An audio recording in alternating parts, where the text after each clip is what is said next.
The Marxist and classical liberal theories of history both offer distinct elements which indicate that a marriage of sorts may be profitable to both parties. Both theories explain change over time with reference to class formation and conflict. But what exactly are these classes, no matter how they may form or come into conflict? Who exactly compose these great social blobs, and why did those individuals do what they did? Brought down to the level of history from below, classical liberalism and Marxism must both approach their subject from the real lived experience of individuals.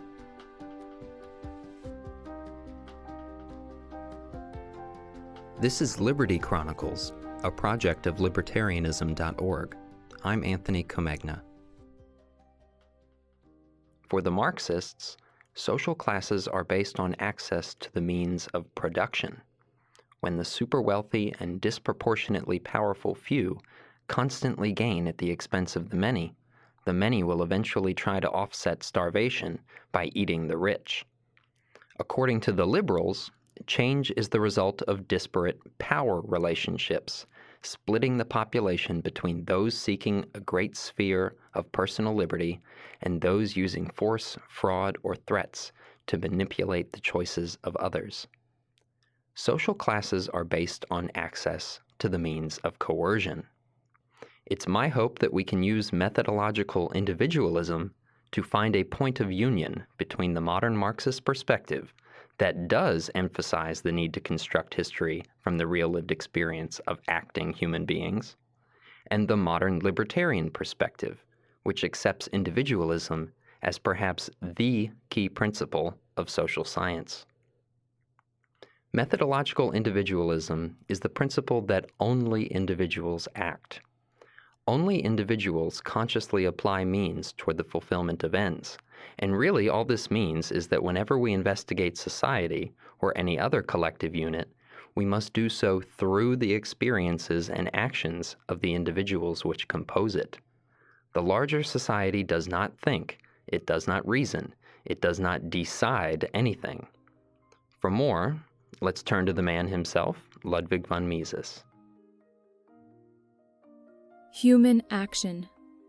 The Principle of Methodological Individualism by Ludwig von Mises. Praxeology deals with the actions of individual men. It is only in the further course of its inquiries that cognition of human cooperation is attained, and social action is treated as a special case of the more universal category of human action as such. This methodological individualism has been vehemently attacked by various metaphysical schools and disparaged as a nominalistic fallacy. The notion of an individual, say the critics, is an empty abstraction. Real man is necessarily always a member of a social whole. It is even impossible to imagine the existence of a man separated from the rest of mankind and not connected with society. Man as man is the product of a social evolution. His most eminent feature, reason, could only emerge within the framework of social mutuality. There is no thinking which does not depend on the concepts and notions of language. But speech is manifestly a social phenomenon. Man is always the member of a collective.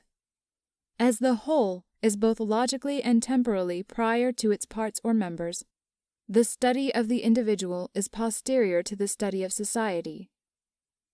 The only adequate method for the scientific treatment of human problems is the method of universalism or collectivism.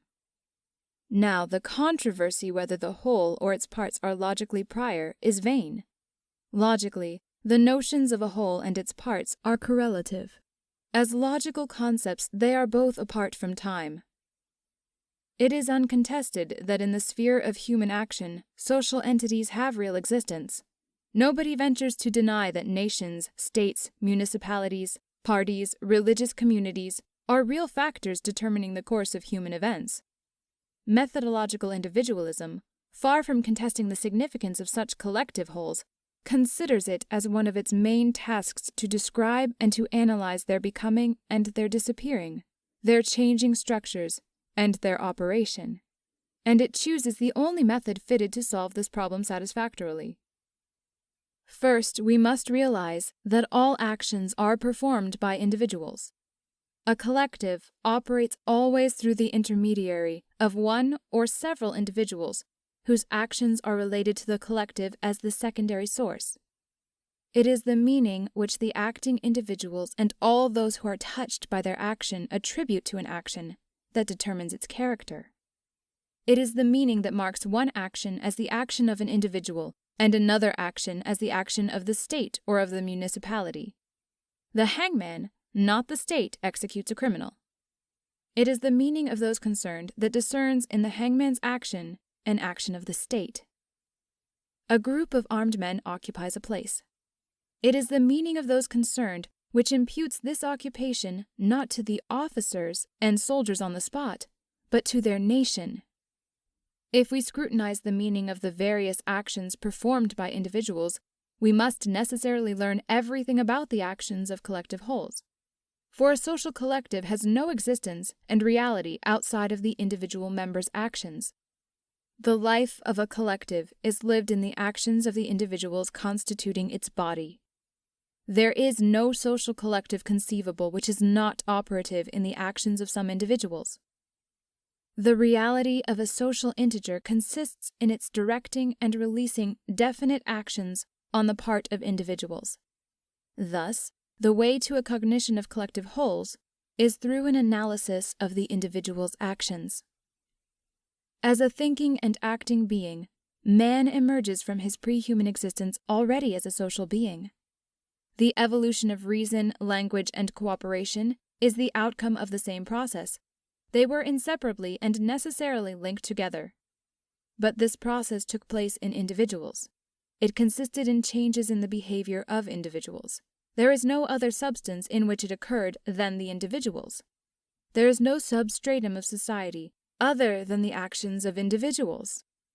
That there are nations, states, and churches, that there is social cooperation under the division of labor, becomes discernible only in the actions of certain individuals.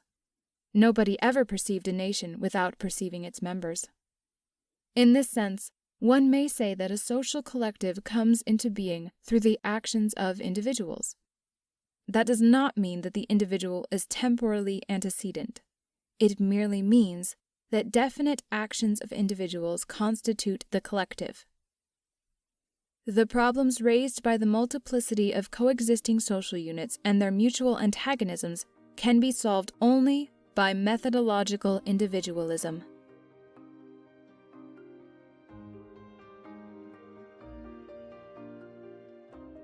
For libertarians, this concept has been a cornerstone of our thought, in some sense, forever. The exact meaning, practice, and implications of individualism took time to develop, for sure. But since there has been anything distinguishable as a liberal tradition, individuals, their interests, and their fundamental moral rights have always been at its center. For Marxists, however, accepting and practicing methodological individualism may be difficult.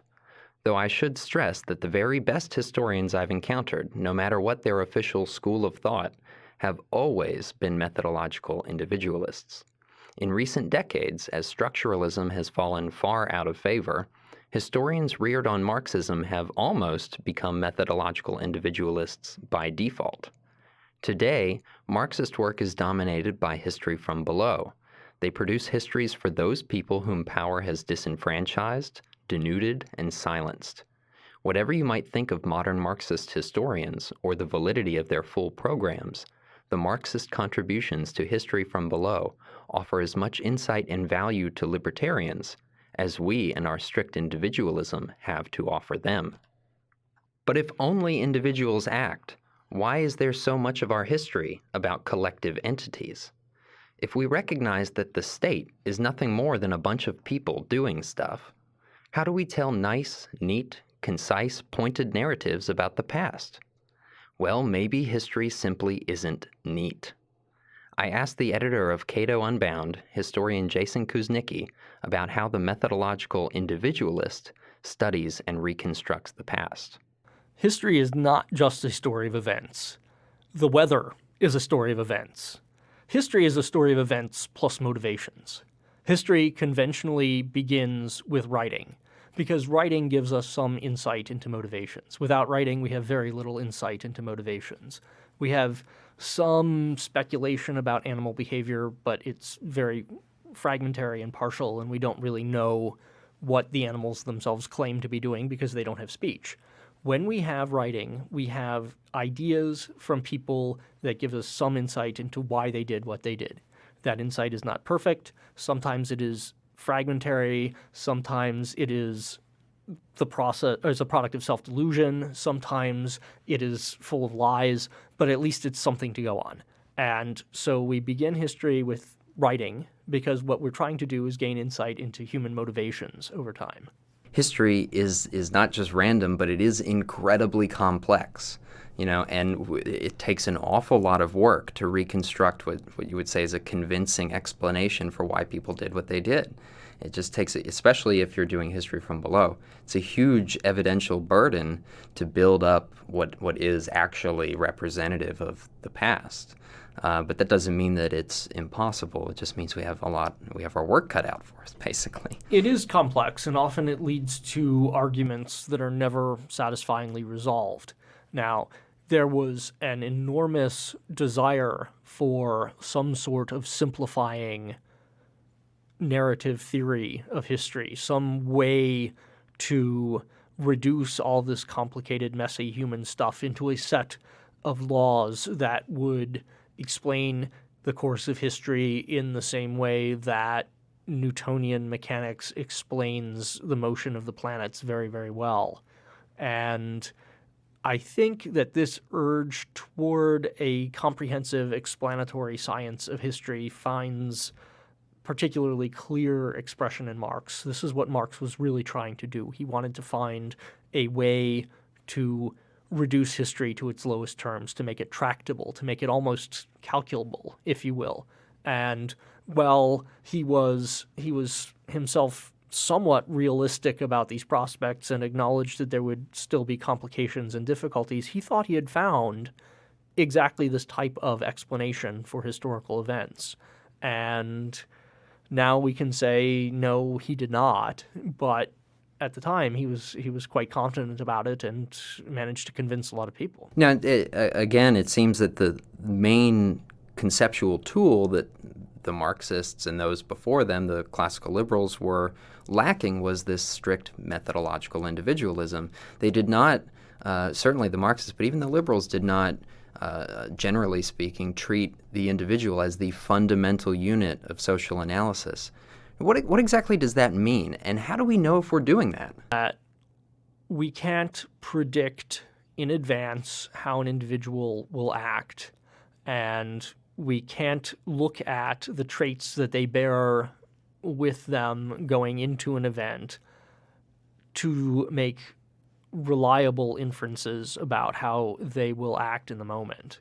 Now, sometimes those inferences appear to be verified, but then other times they're not. And when you have that kind of evidentiary pattern where you can verify something sometimes, but then also it gets falsified a lot, you don't have a valid causal theory. This is not science. This is an attempt that has failed. And you will know that you're doing methodological individualism when you do not simply recur to categories to try to explain human behavior, but instead make every effort to listen to what the person claimed that they were doing. It's very important to ask why people took actions and to listen to their own stated motivations. Now, those motivations may be brushed up, they may be self-serving, they may be delusional, but it's important to listen to them anyway and to tell them as part of the story.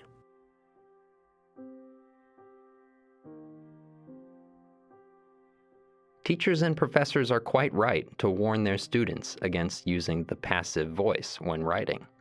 Active voice, for example, Thomas Jefferson sold slaves, clearly and precisely establishes who is doing what to whom.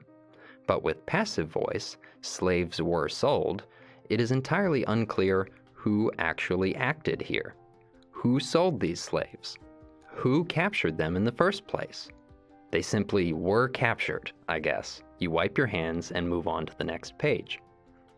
But methodological individualism forces the historian to discover the root causes of human action.